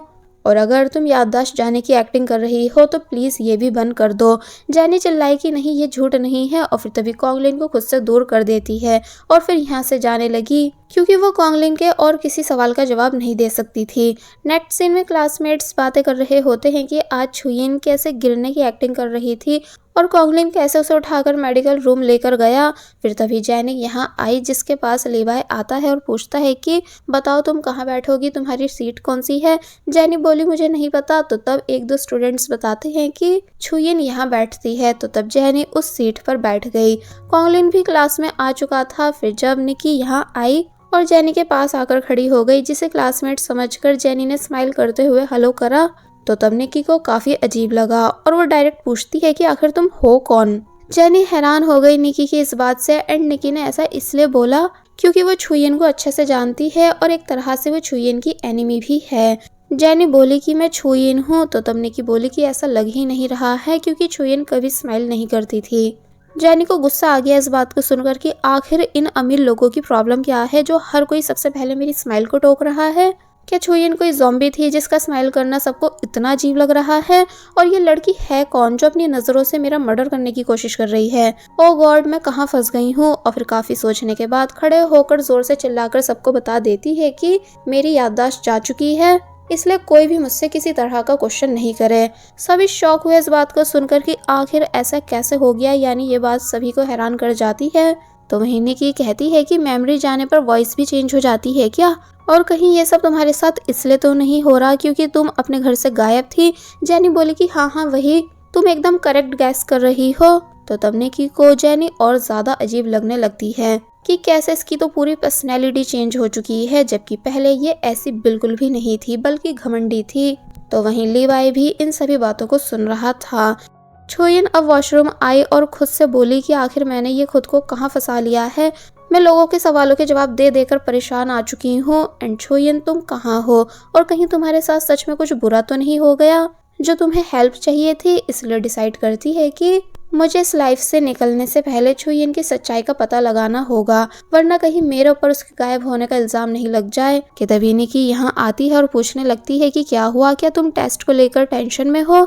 तो तब जैनी उससे पूछती है कि तुम्हारा नाम क्या है और हमारे बीच कैसा रिलेशन है। निकी नाम बता देती है और कहती है कि मुझे देखकर तुम्हें क्या लगता है कि हमारे बीच कैसा रिलेशन होगा? तो तब जैनी बोली कि मुझे बस इतना बताओ कि क्या मेरे गायब होने से पहले तुमने मुझ में कोई अजीब बात नोटिस करी थी? निकी कहती है कि मतलब जरा डिटेल से समझाओ। तो तब जैनी बोली कि छोड़ो, तुम नहीं समझ पाओगी, इसलिए मैं किसी और से पूछ लूंगी। और फिर तभी यहाँ से चली गई। तो तब निकी हैरानी से बोली कि ये तो पूरी चेंज हो चुकी है। पहले अब नेक्स्ट सीन में हम देखते हैं कि इन सभी का इंग्लिश टेस्ट हो रहा है, जहाँ सभी स्टूडेंट्स फोकस के साथ टेस्ट देने में बिजी थे। तो वहीं छुयिन मोबाइल में देखकर आंसर्स चेक कर रही थी, यानी चीटिंग कर रही होती है। बाहर मिस मिंग भी आ जाती हैं छुपकर ये देखने के लिए कि उनकी बेटी कैसा एग्जाम दे रही है, यानी अभी भी वो इंटेलिजेंट है या नहीं। तो वहीं लीवाई जैनी को चीटिंग करते हुए देख लेता है और हंसने लगा। तो वहीं कॉन्गलिन ने भी ये सब देख लिया और वो परेशान हो गया कि भला इसे हो क्या गया है।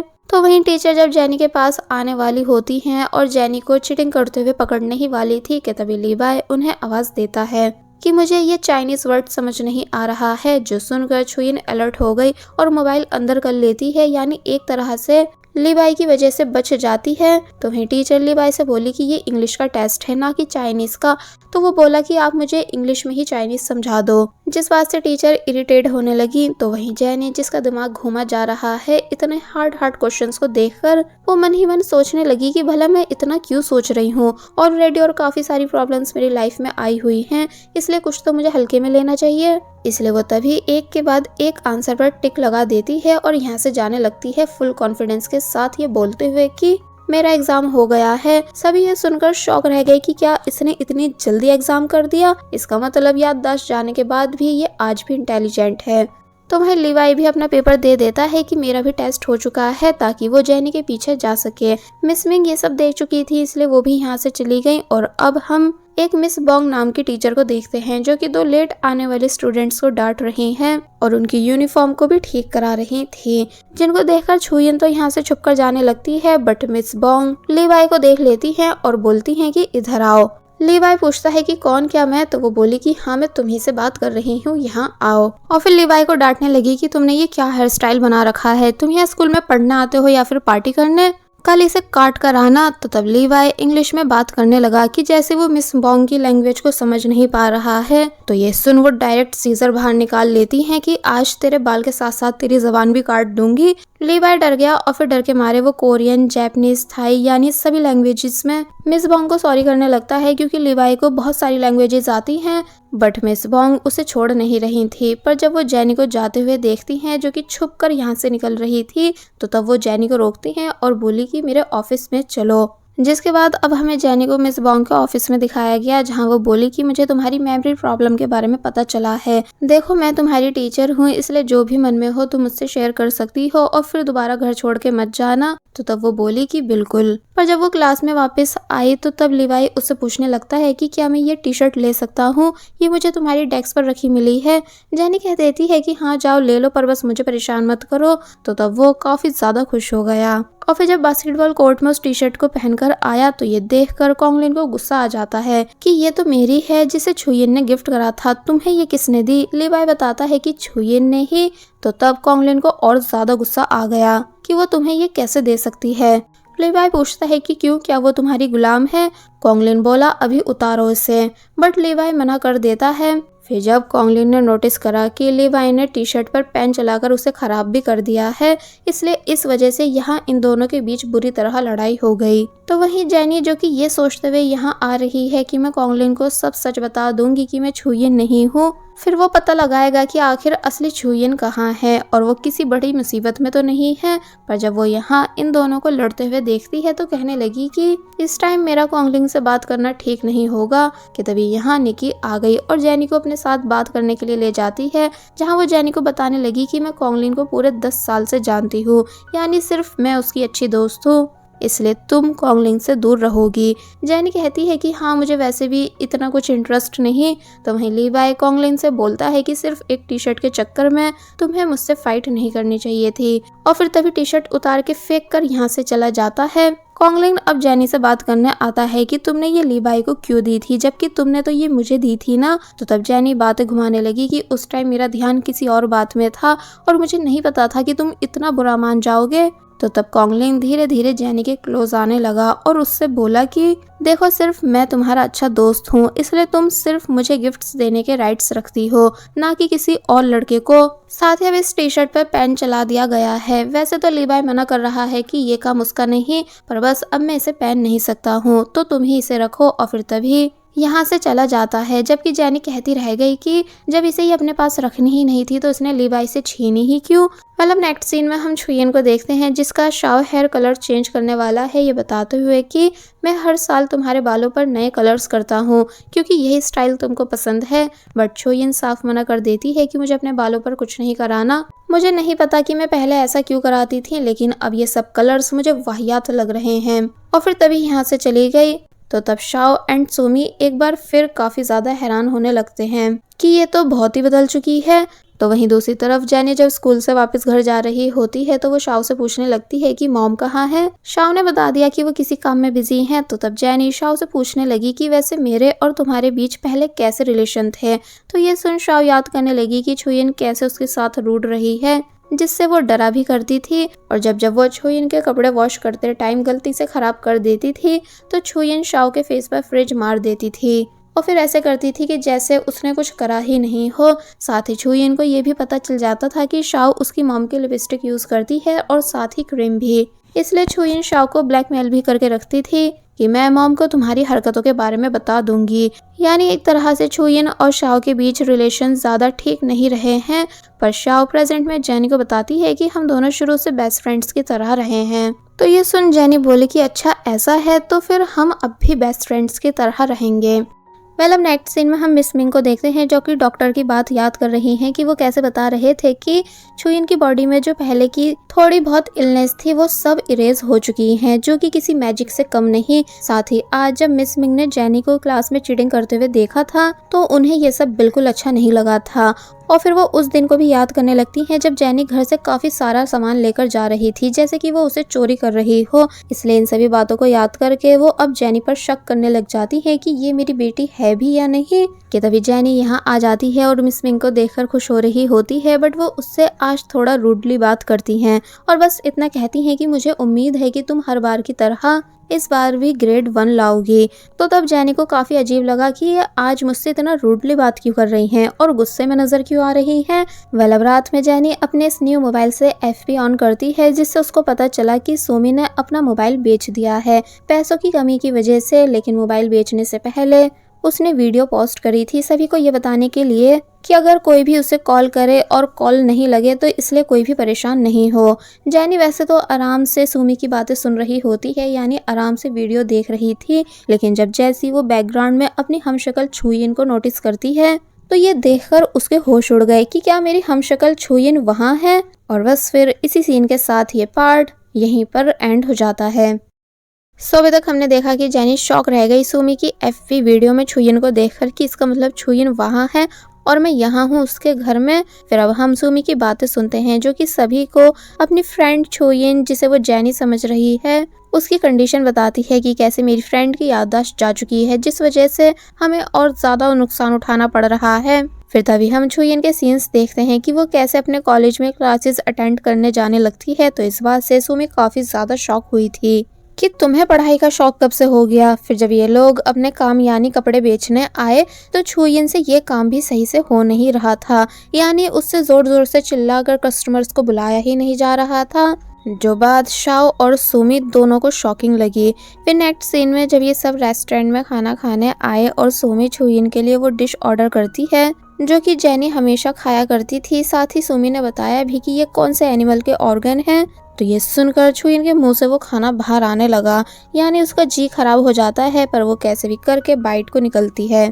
कि तभी ज़ैंग और उसके दोस्त यहाँ आ गए पैसे मांगने, जिन्हें देखकर ये तीनों यहाँ से भागने लगे, बट लिन लिन जेनी को पकड़ लेती है, जिस वजह से शाओ को काफी ज्यादा गुस्सा आया और वो इन लोगों से लड़ने लगा कि मेरी जेनी को छोड़ दो। तो वहीं सुमी भी इनसे लड़ने लगी कि हम ट्राई कर रहे हैं ज्यादा से ज्यादा पैसे कमाने का। लेकिन इस बीच छुयिन को वॉमिट आ गई, जो कि वो लिन लिन के कपड़ों पर कर देती है, जो देखकर लिन लिन ने छुयिन को दूर फेंक दिया एंड छुयिन बेहोश हो गई क्योंकि अनहेल्दी फूड खाने की वजह से उसकी तबीयत खराब हो चुकी है। तो वहीं लिन लिन गुस्से में बस चिल्लाती जा रही है। सुमी और शाओ शोर करने लगे कि हमें बचाओ, ये लोग हमें परेशान कर रहे हैं, हमें मार रहे हैं। तो वहाँ सभी इनकी वीडियो रिकॉर्ड करने लगे। तो इस वजह से ज़ैंग और उसके दोस्तों को यहाँ से जाना पड़ा और यही सब बातें सुमी प्रेजेंट में अपनी वीडियो में बता रही थी। साथ ही डोनेशन भी मांगने लगी ताकि वो लोग छुयिन का इलाज करा सकें। तो तब जेनी शॉक होती है इन बातों को जानकर कि इसका मतलब रियल छुयिन की सच में याददाश्त गई हुई है और अब ये मेरी जिंदगी जी रही है, पर समझ नहीं आ रहा कि ये वहाँ मेरी जगह पर पहुंची कैसे, इसलिए मुझे सब बातों का पता लगाना होगा। तो वहीं मिस मिंग जेनी के लिए मिल्क लेकर आई, पर जब देखती हैं कि जेनी यहाँ नहीं है तो वो जल्दी से छुयिन के कॉम में से बाल निकाल लेती हैं, जो कि काफी पहले का रखा हुआ था। इसका मतलब ये छुयिन का था। फिर तभी जेनी भी यहाँ आ गई, जिसको मिस मिंग ने मिल्क पीने के लिए दिया। जेनी पूछती भी है कि क्या पहले मैं मिल्क पीना पसंद करती थी, तो वो बोली कि हाँ काफी ज्यादा। तो तब जेनी को मजबूरन मिल्क लेना पड़ता है, जबकि उसे ये बिल्कुल भी पसंद नहीं है। फिर तभी इसी बीच मिस मिंग चालाकी से जेनी का एक बाल तोड़ लेती है, जिससे जेनी को काफी दर्द भी हुआ, पर वो ऐसा करने लगी कि जैसा उन्होंने ऐसा गलती से करा है और फिर तभी यहाँ से चली गई, जबकि जेनी को उनका ऐसा करना काफी अजीब लगा था। वेल जेनी अब कॉन्गलिन वाली टी शर्ट को देखने लगती है और बोली कि वैसे तो ये छुयिन इतनी समझदार थी, फिर ये ऐसे कैसे किसी को टी शर्ट गिफ्ट करने से पहले उसे खराब कर सकती है। और फिर तभी उसने टी शर्ट को नीचे फेंक दिया, लेकिन तभी टी शर्ट को उठाया और ध्यान से देखने लगी और फिर बोली कि ऐसा भी तो हो सकता है कि ये जो छुयिन ने XY लिखा है इसके पीछे कोई हिंट छुपी हुई हो। तभी उसने बॉक्स पर भी SOS लिख कर दिया था, इसलिए मुझे इस बारे में कॉन्गलिन से बात करनी चाहिए।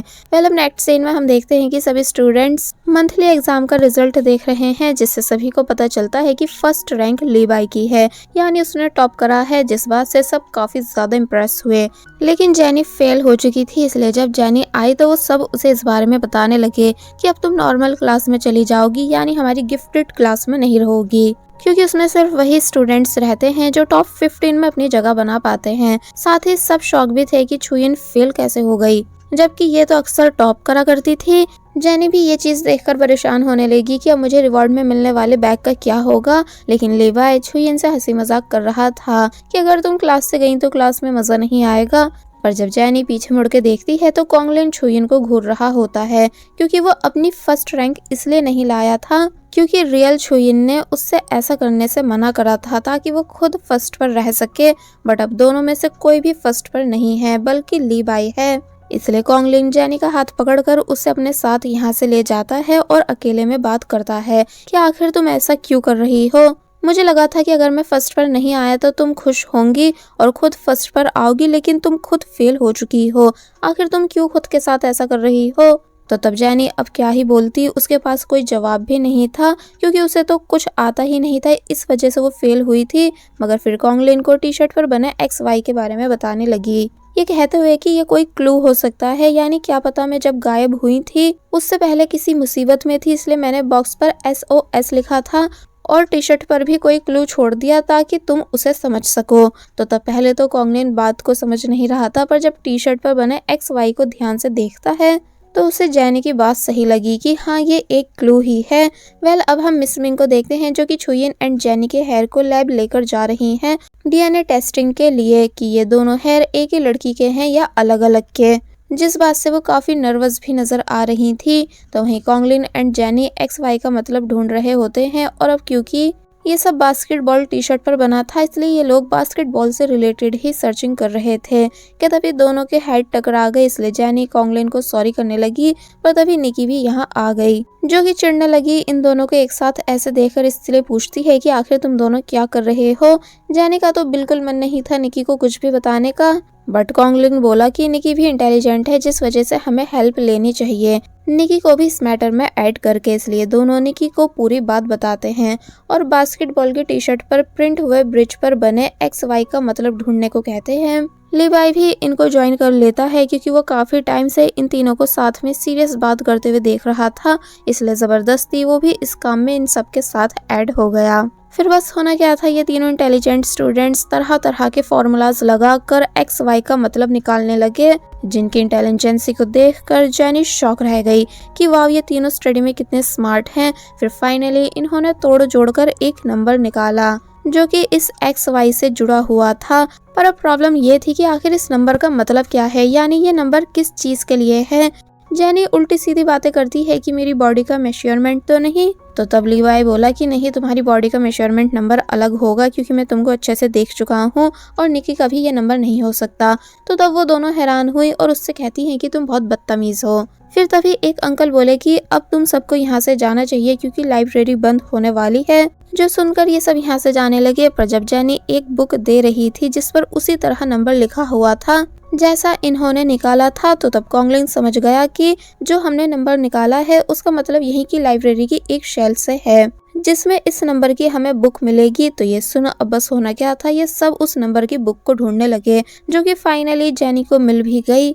लेकिन ये बुक्स पिक्स के बारे में होती है, इसलिए जेनी को समझ नहीं आया कि छुयिन भला ये कॉन्गलिन को क्यों देना चाह रही थी।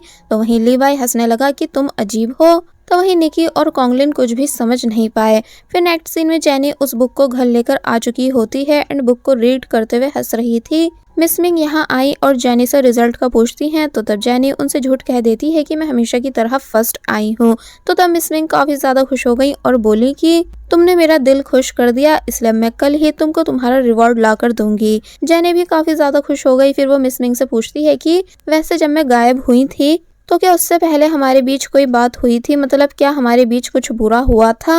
मिस मिंग याद करने लगी कि हाँ छुयिन और उनके बीच लड़ाई हुई थी क्योंकि छुयिन जानबूझकर टेस्ट में फेल हुई थी, ये कहते हुए कि मैं थक चुकी हूँ आपकी परफेक्ट चाइल्ड बनते बनते, इसलिए मैं हमेशा हर टेस्ट में F लाऊंगी। तो ये सुन मिस मिंग ने छुयिन को गुस्से से थप्पड़ भी मार दिया था, लेकिन प्रेजेंट में वो जेनी को इस बारे में नहीं बताती है और कहती है कि सब कुछ ठीक था, यानी हमारे बीच कोई भी बात खराब नहीं हुई थी। और फिर तभी यहाँ से चली गई, जिसके बाद वो लैब में कॉल करती हैं और कहती हैं कि मुझे जल्द से जल्द DNA रिपोर्ट चाहिए। वेल अब नेक्स्ट सीन में हम देखते हैं कि जेनी जब क्लास में बुक रीड करते हुए हंस रही थी, तो तब ये देख कर लीवाई उसे परेशान करने का सोचता है, इसलिए जेनी से बोला कि टीचर ने तुमसे कहा है बोर्ड क्लीन करने के लिए। तो तब जेनी, जिसने बुक रीड करने के चक्कर में टीचर की बातों को नहीं सुना था, इसलिए वो इस बात को सच समझकर बोर्ड क्लीन कर देती है, जबकि ऐसा करना नहीं था। तो तब लीवाई लीवाई जोर जोर से हंसने लगा। टीचर भी परेशान हुई और जेनी गुस्से से लीवाई पर डस्टर फेंक के मारती है।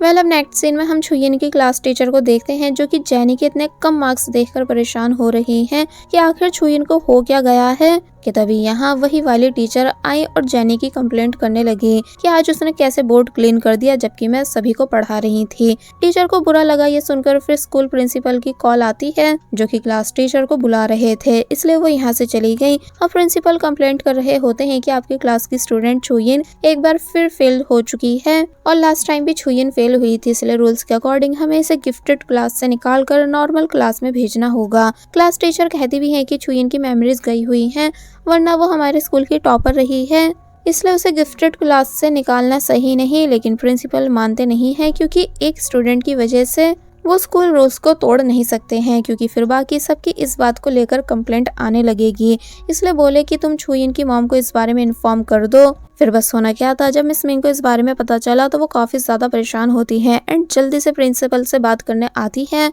जहां उन्होंने काफी सारी बातें सामने रखी कि आप ऐसा कैसे कर सकते हो, क्योंकि छुयिन ये सब जानबूझकर नहीं कर रही है, वो बस अभी बीमार है। और वैसे भी आप भूलिए मत कि छुयिन ने कई बार टॉप करके और कंपटीशन जीतकर इस स्कूल का नाम रोशन करा है। लेकिन प्रिंसिपल मान नहीं रहे थे क्योंकि वो रूल्स नहीं तोड़ सकते। तो तब मिस मिंग रोने लगी और बोली कि आप मेरी बेटी की लाइफ खराब कर रहे हो, आप बिल्कुल भी हमारा साथ नहीं दे रहे हो, जबकि मैंने भी इस स्कूल के लिए बहुत कुछ करा है। तो तब प्रिंसिपल मजबूर हो जाते हैं। फिर नेक्स्ट सीन में हमें दिखाया गया कि सभी एक नोटिस को देखकर हैरान हैं कि छुयिन अभी भी गिफ्टेड क्लास में रहेगी, क्योंकि उसकी मेमोरीज गई हुई हैं, इसलिए उसे एक और चांस दिया जा रहा है। सभी इस बात से नाराज थे कि छुयिन की वजह से स्कूल रूल्स तोड़े जा रहे हैं, ये बहुत ज्यादा रिच है, शायद इस वजह से ऐसा हो रहा है। जबकि लीवाई खुश था कि जेनी अभी भी उसके साथ गिफ्टेड क्लास में रहेगी। मिस मिंग अब जेनी से मिलती हैं और बोलती हैं कि मैंने फिलहाल तो प्रॉब्लम सॉल्व कर दी है, पर तुमको अब और ज्यादा मेहनत करनी होगी। जेनी उनसे पूछने लगी कि जब मैं ठीक हुआ करती थी तो क्या मुझे एनिमल्स पसंद हुआ करते थे, तो तब मिस मिंग बताती है नहीं, और फिर फोटोज दिखाते हुए बताती हैं कि जब लास्ट टाइम हम वेकेशंस पर ऑस्ट्रेलिया गए थे तो वहाँ तुमने एक एनिमल को काफी मुश्किल से पकड़ा था, यानी तुम्हें कभी एनिमल्स पसंद नहीं थे। तो ये सुनकर वो काफी हैरान हुई और फिर सोचने लगी कि तो फिर उस बुक का मतलब क्या है। घर जाते टाइम मिस मिंग जेनी को काफी डांटती हैं कि फिर दोबारा मुझसे झूठ मत बोलना, क्योंकि तुमने पास होने वाली बात मुझसे झूठ कही थी, जबकि मुझे झूठ पसंद नहीं है। तो तब जेनी सॉरी बोलते हुए मान गई कि मैं फिर दोबारा झूठ नहीं बोलूंगी। फिर जब इनकी कार घर के बाहर आई और मिस मिंग उतरते टाइम शाओ के सामने भी बता देती है कि छुयिन का टेस्ट में पहली बार F आया है, तो वो भी इस बात को सुनकर काफी हैरान हुई। फिर मिस मिंग ने शाओ को डांटा कि वैसे तो तुम घर की सारी बातों पर नजर रखती हो, लेकिन इस बारे में तुमको भी पता नहीं चला कि जेनी का टेस्ट में F आया था, और फिर शाओ को डांट कर यहाँ से चली गई। तो तब शाओ परेशान हुई कि यह हमेशा छुयिन की गलतियों की वजह से मुझे क्यों डांटती रहती हैं। फिर जब कार से सामान लेने लगी तो यहाँ DNA टेस्ट की रिपोर्ट भी होती है, जिस फाइल को शाओ ने छुयिन की स्कूल फाइल समझकर उठा लिया और फिर वो ये फाइल जेनी के बैग के साथ जेनी के रूम में रखकर चली गई। जेनी जब उस फाइल को देखती है तो बोली कि भला ये क्या है, इसलिए वो इसे रीड करने लगी, जिससे उसे पता चला कि ये DNA रिपोर्ट है, जिसमें लिखा है कि ये टेस्ट छुयिन एंड एक अननोन का ब्लड रिलेशन जानने के लिए करा गया है, जिसका रिजल्ट है 99.99%। जेनी पहले तो कुछ समझ नहीं पाती है कि ये अननोन पर्सन है कौन, कहीं ये मैं तो नहीं, यानी क्या मिस मिंग ने मेरे ऊपर शक करके ये जानने की कोशिश करी है कि मैं छुयिन हूँ या नहीं। पर अब क्योंकि रिजल्ट 99.99% मैच कर रहा था, इसलिए वो शॉक होकर कहने लगी कि इसका मतलब मैं छुयिन की सगी बहन हूँ, यानी कि मैं भी मिस मिंग की बेटी हूँ। और फिर और भी ज्यादा हैरान होने लगी कि इसका मतलब मैं ऑर्फन नहीं हूँ, बल्कि मेरी एक मॉम और एक सिस्टर भी हैं जो कि इतनी ज्यादा रिच हैं। इसलिए तभी खुशी के मारे डांस करने लग जाती है कि तभी छुयिन और मेरा फेस इतना ज्यादा मैच करता है क्योंकि हम ट्विंस हैं। लेकिन फिर काफी देर तक सेलिब्रेट करने के बाद वो सोचने लग जाती है कि अगर मैं यहाँ हूँ तो छुयिन यहाँ क्यों नहीं है, यानी सब कुछ काफी स्ट्रेंज लग रहा है, जैसे कि कुछ बुरा हुआ है मेरी बहन छुयिन के साथ। इसलिए मुझे छुयिन से मिलकर आगे की बातों का पता लगाना चाहिए, ना कि आराम से यहाँ रहना चाहिए। इसलिए मैं कल ही छुयिन से मिलने जाऊंगी। और बस फिर इसी सीन के साथ ये पार्ट यहीं पर एंड हो जाता है।